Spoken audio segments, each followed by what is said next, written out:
Bonjour à tous, dans la vidéo d'aujourd'hui on va revenir sur une question que vous avez été plusieurs à poser, à savoir est-ce qu'il y a des phases différentes de stress liées au confinement. Voilà, donc j'ai essayé de répondre à ça. Donc la première chose à rappeler, c'est que le stress c'est une réaction adaptative, c'est-à-dire que quand notre environnement change, le stress c'est l'énergie qu'on va mettre pour s'ajuster à ces changements. Donc, très naturellement, ça veut dire qu'une période de changement majeur comme un confinement est une période dans laquelle il est normal d'être stressé. Et ce qui veut dire aussi que cette réaction-là, elle n'est pas forcément inquiétante en soi. C'est pas pathologique d'être stressé dans certaines situations.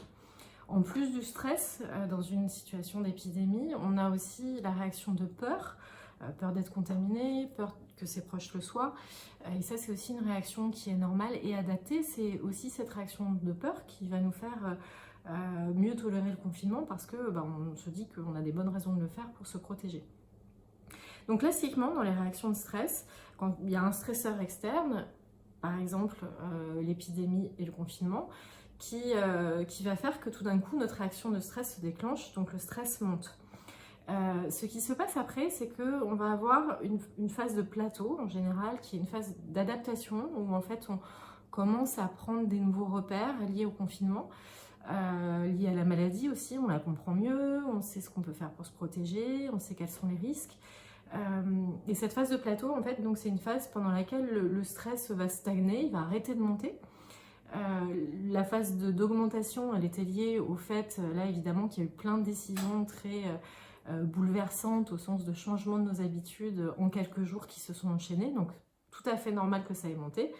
Après, normalement, ça stagne, et puis quand on s'habitue à ce nouveau contexte, généralement, après, le stress va redescendre.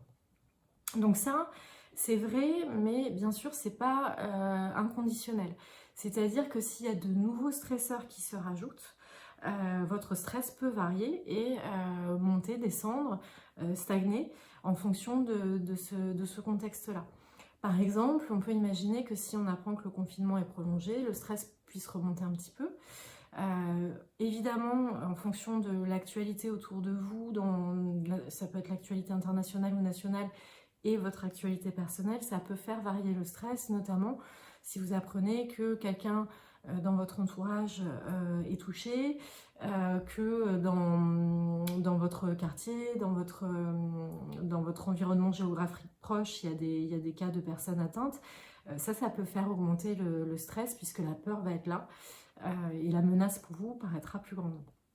Donc, cette idée, c'est que vraiment, en fait, on a des phases du stress classiques qui sont augmentation, plateau et puis redescente quand la situation se calme, quand on peut retourner à la normale, etc. Mais avec ces trois phases-là, on peut avoir énormément de variations à l'intérieur du cycle puisque les stresseurs peuvent changer, peuvent augmenter, peuvent réduire, etc.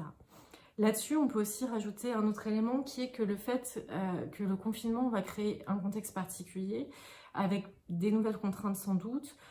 Par exemple, vivre dans un endroit, dans un espace réduit à plusieurs, avec des enfants par exemple dont il faut beaucoup s'occuper. Certains d'entre vous ont aussi peut-être des métiers dans lesquels il y a beaucoup de bouleversements à cause de la situation. À l'inverse, de vivre des contraintes économiques, ce genre de choses-là, ça peut faire beaucoup varier vos réactions de stress et ça peut faire aussi qu'on va avoir un stress de fond qui va rester de façon un peu constante. Donc cette accumulation de stress, en fait, elle peut être encore un espèce de fond en fait, qui va faire que vous allez plus ou moins réagir aux variations liées aux décisions gouvernementales, par exemple. Si vous êtes déjà sur un niveau de stress élevé parce que vous êtes dans 30 mètres carrés avec deux enfants en bas âge auxquels il faut faire la classe tout en faisant votre boulot, etc.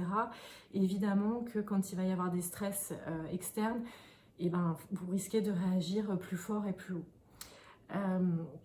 Donc, cette accumulation de stress, elle est importante à prendre en compte et c'est là où finalement je ne peux pas vous dire il y a des cycles du stress qu'on peut attendre, etc. Ça va dépendre de beaucoup de facteurs sur lesquels je ne peux pas faire de prédiction aujourd'hui. Donc ce qui est important de retenir, c'est que être stressé dans une certaine mesure, c'est normal. Pour autant, ça peut être quand même pénible à vivre quand ça dure et quand ça se maintient, ou quand on a des pics de stress qui sont vraiment élevés. Et dans ces cas-là, il ne faut pas hésiter à vous faire aider. Donc, beaucoup de mes confrères et consoeurs consultent en ligne. Alors pour ceux qui ne le faisaient pas déjà, là il y a une petite accélération du psy 2.0 en ce moment, une petite augmentation. Donc ça se trouve, mon conseil c'est ne choisissez pas un psy au hasard. Déjà tout le monde n'est pas au clair sur la différence entre un psychologue, un psychothérapeute, un psychanalyste, un psychiatre. Voilà, donc mon conseil serait de demander à votre médecin traitant si vous sentez que vous avez des signes de stress qui sont quand même envahissants et qui vous gênent. Demandez à votre médecin traitant de vous recommander quelqu'un qui connaît. C'est encore la méthode la plus sûre. Bien entendu, si vous avez des antécédents psychiatriques, la situation actuelle de confinement risque d'être plus difficile. Donc ça veut dire rester bien en lien avec votre psychiatre ou avec votre psychologue si vous en avez déjà un. Surtout si vous avez un traitement, ne le changez pas sans demander l'avis du médecin qui vous le prescrit. Donc les antécédents psychiatriques qui peuvent être de tous ordres, hein, mais notamment si vous avez des troubles anxieux, dépressifs, les personnes aussi qui ont pu développer des stress post-traumatiques suite à des événements douloureux peuvent être réactivés en ce moment, et puis encore beaucoup d'autres troubles. Donc vraiment l'essentiel c'est de ne pas perdre le contact avec vos soignants habituels, et puis de ne pas hésiter à aller vers eux quand vous en ressentez le besoin, ou si vous sentez que par exemple le traitement ne vous convient plus.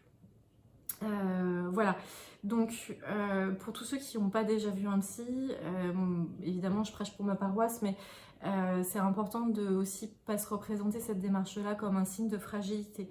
C'est-à-dire que vraiment, je pense que le confinement, quand on sait que c'est une situation transitoire, même parfois longue, on peut essayer de s'ajuster, on en a parlé dans d'autres vidéos, il y a des choses à faire pour essayer de le vivre au mieux.